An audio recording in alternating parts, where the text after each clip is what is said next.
Estamos listos con lo que es noticia en nuestro país, los acontecimientos que han venido suscitándose en estas últimas horas en relación al proceso de postulación de candidatos para las elecciones presidenciales previstas, como ustedes saben, para el mes de julio. Para conocer también el análisis de estos hechos y también las reacciones de la comunidad internacional ante el proceso electoral venezolano, el día de hoy tenemos el gusto de conversar con el director de Data Analysis, José Gil Yepes.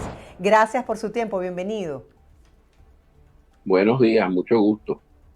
Gracias por estar de nuevo con nosotros y bueno, quisiera escuchar su análisis sobre lo que ha venido ocurriendo con este proceso de postulación de candidatos para las presidenciales.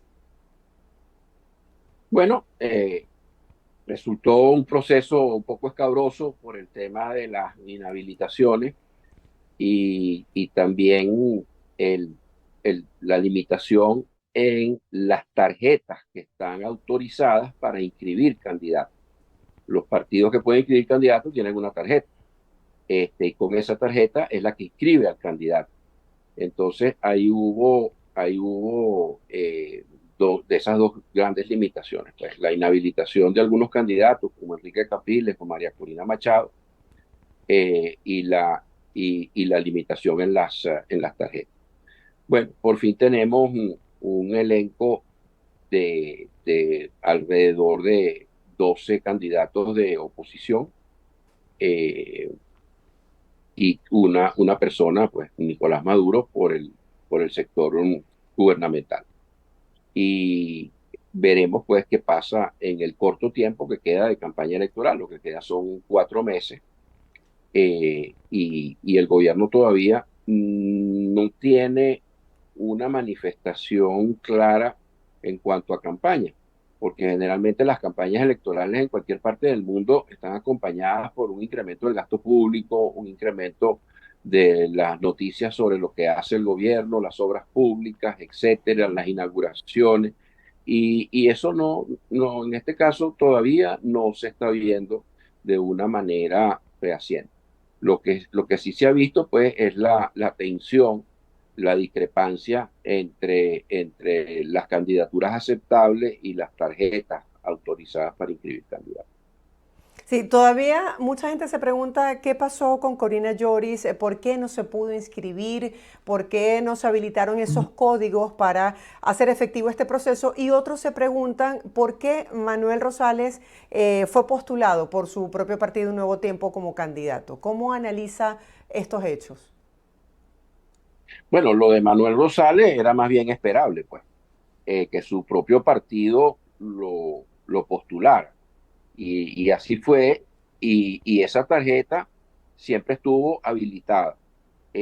Hubo problemas para entrar en la página, tuvieron problemas para entrar en la página web del Consejo Nacional Electoral, y eso fue una cierta sorpresa, pero por fin logró entrar y se inscribió. En el caso de la señora Lloris, pues simplemente, el problema era que era una opción, un sustituto de María Corina Machado, y no hubo forma de inscribirla. Sin embargo, la MUD logró inscribir posteriormente a ese hecho. La MUD logró inscribir a un candidato de los varios que hay, pues, ese es el marco con que arranca esta campaña. Es una campaña muy sui generis, porque es una campaña cuyos resultados dependen de dos grandes factores, que es donde están o no están los votos. Imagínese que usted tiene un reservorio de agua y digamos, el 20 y el 30% de ese reservorio de agua es del gobierno, pero Sí, el otro 80 o 70% depende de la oposición o de diferentes opositores y de la abstención. Entonces, ese 80% se pudiera reunir en un solo bloque y ser 80 contra 20, 80 o 70 contra 30, y ganaría la oposición. Pero si hay mucha abstención y los candidatos son muchos porque no logra converger el voto hacia una de esas personas, pues simplemente tendrías el triunfo de un movimiento minoritario. ¿La postulación del candidato de la MUD sería una decisión política y cuál sería la estrategia futuro? Mire, que no tenemos que focalizarnos sobre el candidato de la MUD, porque ninguno de los candidatos tiene un gran caudal de votos, como no fuera el caso de María Corina Machado. Entonces, creo que podemos enfocarnos en la respuesta por otro lado. ¿Quiénes, aparte de María Corina Machado y que están inscritos, tenían el mayor caudal de votos? Bueno, y eran minoritarios, inclusive por debajo de Nicolás Maduro. Está Manuel Rosales, el gobernador actual del estado Zulia, estaba Antonio Ecarri, estaba, a veces está o no está, porque el conde del Guácharo, el comediante, pues, Benjamín Rauseo, que es su nombre, aparecía y desaparecía, pero estaría, digamos que rankeado entre los que mayor caudal de votos pudieran tener dentro de esa minoría, y está Luis Eduardo Martínez. De resto, pues hay otra gran cantidad de candidatos, le he nombrado cuatro, hay una gran cantidad de candidatos que han tenido un 1% o menos del 1%. Sí. Entonces, o que son nuevos, que no estaban planteados, que nunca fueron medidos porque aparecieron como una sorpresa en este proceso. Entonces, la gran lucha de la oposición es lograr una convergencia en ese proceso. Y sobre ¿Cómo, eso, pues, dígame, perdón. sí, disculpe, cómo ha sido la reacción o la calificación de la comunidad internacional con respecto a cómo se han venido desarrollando estos hechos de cara al cronograma electoral bastante compactado y además que ha sido marcado por tantos obstáculos para la oposición? Bueno, la reacción de la comunidad internacional, obviamente, ha sido pues muy negativa. No solamente de países como Estados Unidos o algunos países europeos, sino también Lula ha tenido unas palabras sobre el tema de las condiciones electorales en Venezuela. También, y mucho más duras han sido las palabras de Boric, el presidente de Chile, que viene de un partido comunista, un partido a la izquierda de este gobierno venezolano que se dice de izquierda. Entonces, las palabras de Boric deberían llamar la atención en ese sentido, pero en el fondo eso es lo que hay. Y usted en la vida, el votante tiene que entender que en la vida nada es perfecto, ninguna condición va a ser perfecta para hacer cualquier cosa. Si usted quiere comprar un carro, por fin encuentra el carro que usted desea. Esa es una maravilla de carro. Y el precio, entonces no lo puede pagar. Eso no quiere decir que usted se va a tirar en el suelo, va a empezar a patalear y a gritar y dice, entonces no compro carro, entonces no voto. Eso no es madurez, eso no es inteligencia emocional. Aquí lo que hay es que buscar la manera de que se repita el caso Varina, el caso en el cual el ya electo, Superlano, fue inhabilitado. Él postuló a la señora como alternativa para una repetición de esa elección. No fue inhabilitada, postularon a un tercero, fue inhabilitado, postularon a Garrido, el actual gobernador de Barinas, y resulta que el señor Garrido ganó la elección con mucho más margen de ventaja que lo que había sacado Superlano en la primera opción. Un mensaje de lo que pasó allí. En Barinas hay un gran líder de la Acción Democrática de toda la vida, que es el exgobernador Rosales Peña, muy apreciado, muy conocido, y bueno, Rosales Peña se dedicó a hacerle la campaña al señor Garrido y logró la convergencia, porque seguía habiendo una cantidad de candidatos supuestos opositores en esa segunda carrera electoral, pero la gente ignoró esas otras campañas y votó por uno solo. Entonces, en este momento de lo que se trata no es de que el candidato, yo tengo que votar por el candidato que a mí más me gusta. No, usted tiene que votar por el candidato que más caudal de votos tenga, que fue lo que terminó pasando en Barinas. Lo contrario, pues bueno, es hacer entrar dentro del escenario que parece haber visualizado el gobierno, que es atomizar o que se atomice el voto de la oposición, que no, por eso, porque no haya un candidato que los aglutine, que logró aglutinarla María Corina Machado, pero no es una candidata efectiva, y por otro lado que la abstención crezca. Entonces, un 20-30% de los votos a favor de Nicolás Maduro, aunque sería una minoría, ganaría ese 20%. Pero como le digo, la metáfora del automóvil, que uno nunca termina comprando en la vida o haciendo en la vida una cosa óptima, o escogiendo una pareja o viviendo con una pareja. Bueno, todo es color de rosa. No, pero eso no quiere decir que usted abandona al socio, abandona a la pareja, no saluda al vecino, bueno, Ahora, y no se compra un carro porque el carro no era el que usted quería. ¿era previsible todo lo que está pasando? Porque se hablaba hace días de la poca contundencia de la comunidad internacional para condenar lo que estaba ocurriendo en Venezuela, que no tenía que ver con esas condiciones libres y justas que se habían hablado en el Acuerdo de Barbados. Y vemos, por ejemplo, recientes manifestaciones de condena de quienes han sido tradicionalmente aliados de Nicolás Maduro, como es el caso de Petro y también de Luis Ignacio Lula da Silva. Entonces, quisiera saber si era previsible todo esto que ha pasado, ¿qué nos tiene que decir al respecto? La estrategia del gobierno era previsible.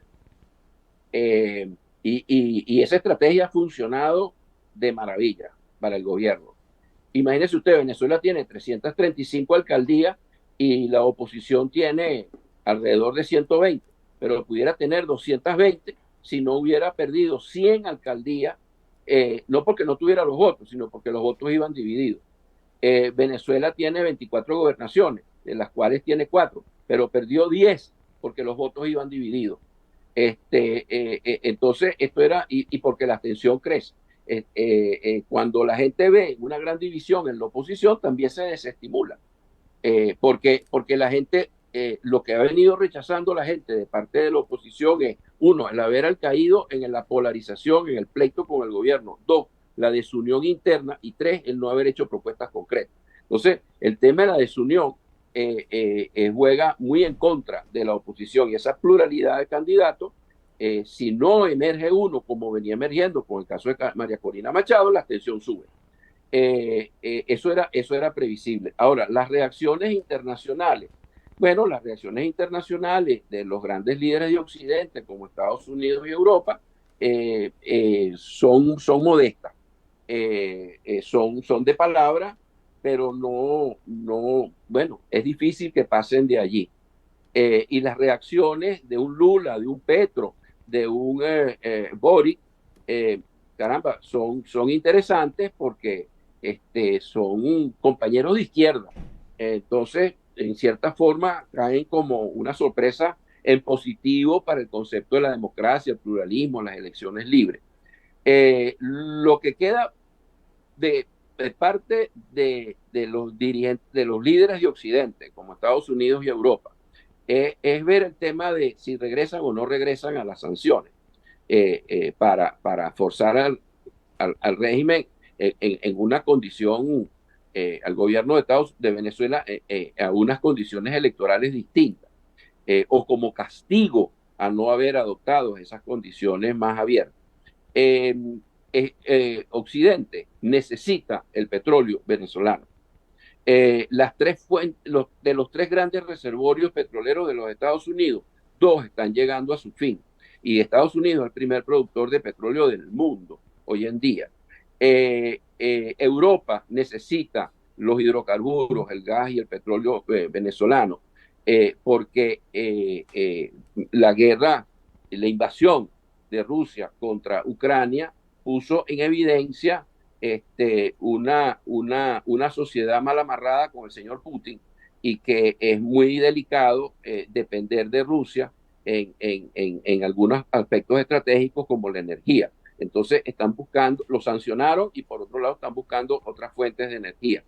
Entre las fuentes de energía hay muchas, pero las del Medio Oriente están en una zona de alto conflicto. Entonces es preferible tener otras fuentes de energía en el resto del mundo. Y ese resto del mundo es África y es América. ¿Qué pasa en América? Sí, ha venido surgiendo Guyana como un productor, pero las proyecciones de las reservas de Guyana son muy modestas y sobre todo comparadas con las reservas más grandes del mundo, que son las de Venezuela. Y eso hace pensar que, bueno, que el mundo preferiría y los países como Estados Unidos y Europa preferirían tener a Venezuela como un suplidor confiable.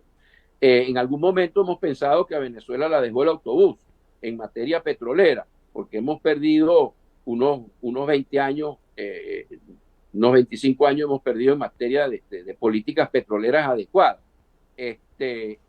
Pero resulta que el mundo sigue necesitando de la fuente hidrocarburos como fuente petrolífera confiable y barata. La guerra de Rusia contra Ucrania también puso en evidencia que la sustitución del petróleo por otras fuentes, a pesar de lo contaminante que es, no había llegado a los niveles que se hubieran necesitado para poder responderle a Rusia con mucho más contundencia y no depender de ella y no estar en esta carrera por los hidrocarburos. Las proyecciones del Standard Chartered Bank están previendo una demanda récord para el año 2024 de 103 millones de barriles diarios en este año, porque el petróleo pues sigue siendo la fuente de energía prioritaria o mayoría y la fuente de energía más barata. Y los petróleos Sí. venezolanos son mucho más baratos que los guyaneses a la hora de entrar en tema de costos de producción. Señor José, retomando el cronograma electoral, háblenos un poco acerca de lo que usted piensa con respecto a la dificultad para los exiliados que están en todas partes del mundo que no han podido actualizar sus datos por la dificultad de consulado. Se estima que cerca de 5,2 millones de inmigrantes no han podido actualizar sus datos para participar en este proceso electoral. ¿Cómo esto afectaría a la oposición? Bueno, mire, de una manera muy fuerte. El impacto es muy grande porque si esa gente se fue de Venezuela fue por dificultades, fue porque las condiciones de Venezuela no eran atractivas. Entonces, la propensión de esos posibles votantes es votar a favor de la oposición. Sin embargo, vimos en el caso de la primaria de, en la que se eligió abrumadoramente a María Corina Machado, que los votos del exterior fueron muy limitados. Recuerdo la cifra alrededor de 300.000 votos de ese potencial que usted está refiriendo, de millones de votantes posibles. Y ahí eso no pasaba por consulados bajo el control del gobierno de Venezuela, ni pasaba por el Consejo Nacional Electoral, etcétera, sino que eran como fue en Venezuela, mesas improvisadas en el medio de la calle. Si hubiera llovido, la participación hubiera sido mucho menor. Pero ese domingo no llovió. Entonces, eso tiene un impacto importante, pero hay que llamar la atención otra vez al tema de la importancia que tiene votar, porque